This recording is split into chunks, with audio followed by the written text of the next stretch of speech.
इस्लामाबाद का खबर अवां ताईं पहुचाईंदासीं। मुल्क में 7वीं ऐं पहिरीं डिजिटल आदमशुमारी लाइ शुमारियात डिवीज़न पारां तैयारियूं जारी आहिनि।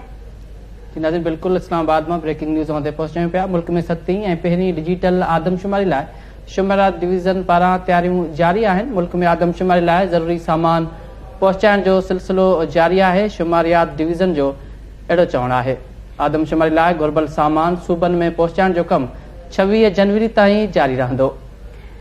बिल्कुल नाज़रीन, अवां खे ॿुधायां पिया त डिजिटल आदमशुमारी लाइ सामान 26 जनवरी ताईं पहुचाइण जो कमु मुकमल थी वेंदो।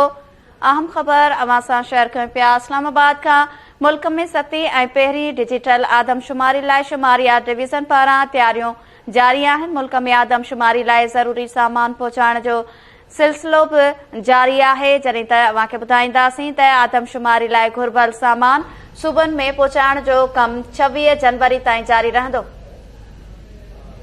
डिजिटल आदमशुमारी लाइ सामान 26 जनवरी ताईं पहुचाइण जो कमु मुकमल थी वेंदो। इन जा वधीक तफ़सील मालूम कंदासीं इस्लामाबाद में KTN न्यूज़ रिपोर्टर असद शेर खां। जी असद, अपडेट कजो।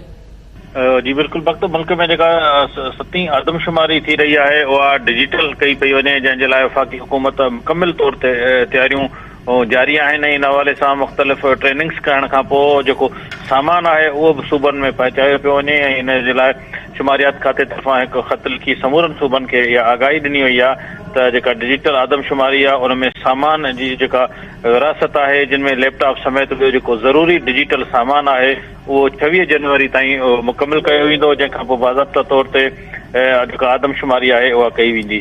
ऐं इन सामान समूरनि ज़िलनि में, समूरनि सूबनि में ऐं उन जिथे जिथे हिननि जा सेंटर क़ाइमु कया विया आहिनि उन समूरनि सेंटरनि जो बि उन लेटर में ज़िक्र कयो वियो आहे त उहो 26 जनवरी ताईं मुख़्तलिफ़ जेका हंध आहिनि उन्हनि ताईं पहुचायो वेंदो। जी असद शेर, तफ़सील ॾियण लाइ अवां जी वॾी महिरबानी।